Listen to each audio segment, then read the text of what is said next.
How's it going, guys? Cameron here, it's Canadian Gamer, coming at you with another video. Get this party started. Beer of the day. Love you, Marceau! Molson Canadian.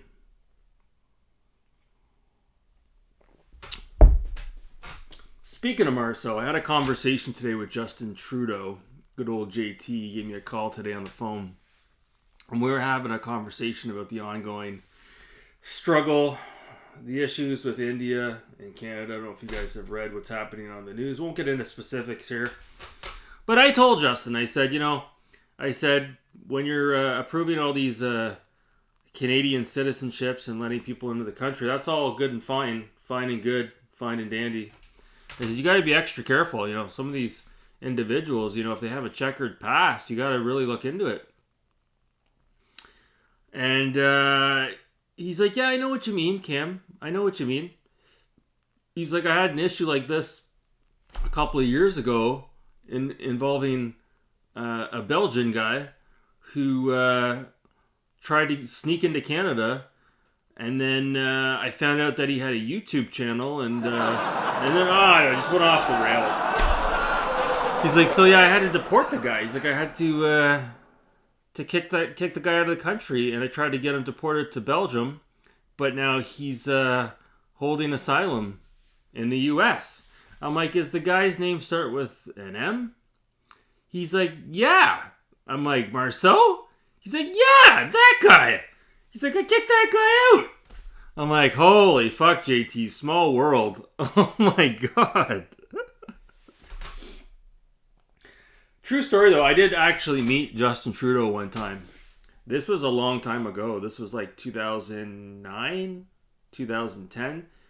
Before he was prime minister, he did what a lot of politicians actually do. They go to city, sometimes even towns, smaller cities, and they do like a breakfast and conversation where you can pay like $25 and you can get in, you get a coffee and a breakfast, and you sit there and you eat your breakfast and drink your coffee while the politician talks for like an hour and a half.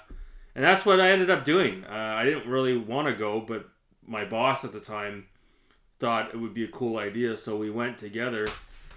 And after Justin was done talking, everybody got to basically walk up and say hello and shake his hand. And again, he wasn't the prime minister at this point, okay? It wasn't such a big deal. But yeah, true story. I'm not bragging about it. I'm just saying a lot of times with politicians, that's kind of how it is, right? They start off. Now he's always been sort of, in the spotlight because of his father. But at that time there, he wasn't prime minister, so it wasn't really quite the same. You know what I mean? So, anyways, wow, political rant, wowzers. On with today's pickup. So I had some time today in Ottawa. I had some time to kill, and I went into a shopping mall. I never go into malls. And actually, before I talk about that, I went to a pawn shop. And this is a pawn shop I go into once in a blue moon, maybe once every 6 months. And I walk in there, and there's a freaking stack of PS1 games. I couldn't believe it. And they had NFL Game Day 2000, MLB 2000.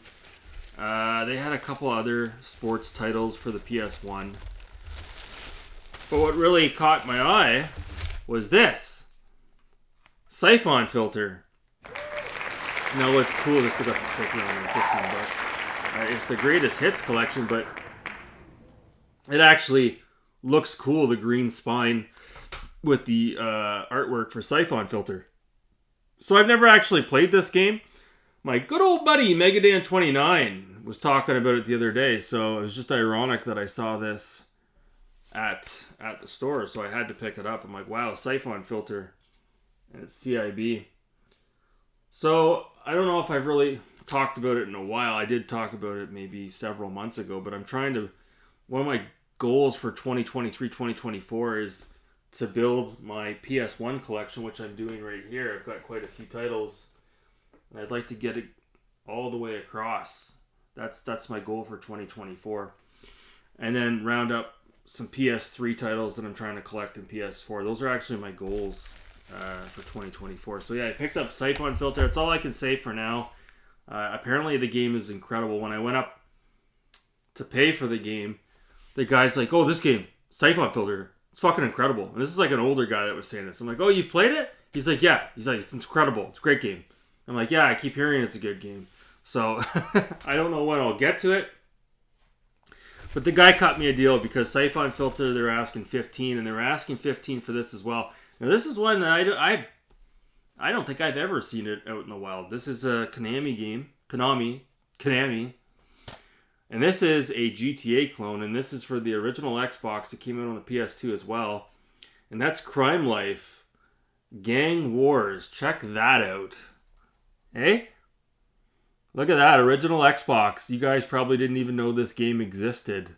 Check that out. Wow. Wow. Holy crap. Music from D12 in the game. A little bit of a beat 'em up. Wow. Crime Life Gang Wars. Wow. Didn't even know about this game. Holy Hannah. How about that? How about that? Crime Life. Wow. Hell yeah. So those are my pickups. So they were asking 15 a piece. I said, "Would you do 2 for 25?" He's like, "Yeah, sure." And then after I struck up a conversation he struck it up with me about Siphon Filter. He's like, "I'll give you both for 20. He actually said that. So you never know unless you ask, right? So the guy actually gave me an even better deal than what I was hoping for. So real cool stuff. And I went over to the mall and I went into the, what was it? The record store? What was it called? Sam's Records? I can't remember. Sunrise? I'm not quite sure. I think maybe it was Sunrise. And I picked up the somewhat new Headstones CD, Canadian band from Kingston. I had tickets to see them on this tour, and shit fell through the cracks and I wasn't able to go. It was right around Christmas. And then last week, Headstones came back to Ottawa at Ottawa Folk Fest with co-headliners Bush, who have a new album out as well. I wanted to go. I was too busy. I couldn't go. But I got the album, Headstones Flight Risk. And it is really good. I listened to it today in the car. It is real good. I was having a hard time finding this CD, and I was happy to find it today. I think I paid $17 for it. So Headstones Flight Risk. Awesome stuff. And finally, I got this. I think I paid $30 for it. Let's see. $32.99. Now this is one that I've always wanted to have. It's super expensive to get an original pressing because it wasn't really one that sold a whole hell of a lot. Although this is critically regarded as one of the greatest albums of the 1980s and of all time. It is on many best of lists. One of my favorite albums from one of my favorite bands. Every single song is good on it. And that is The Replacements' Let It Be. The reissue. There you go. This came out several years ago. And there's different variants you can get of it now. I think you can even get a colored vinyl like you could when this was originally pressed. But yeah, it's cool. I haven't opened it yet. I don't think it's colored. I think it's just black wax. I don't buy vinyl too often, but this one I had to have. So yeah, awesome album. If you haven't heard it, Let It Be is the name of the album. Yes, named after the Beatles album. But this album, wow, what can I say about this? Probably my most favorite album of the 1980s. Every single freaking song is good on this. I Will Dare, Favorite Thing, We're Coming Out, Tommy Gets His Tonsils Out, Androgynous, Black Diamond, which is a Kiss cover, Unsatisfied, Been Your Video, Gary's Got a Boner, 16 Blue, and Answering Machine, which is an awesome song. Love that song. So yeah, woohoo! Probably put this on tonight.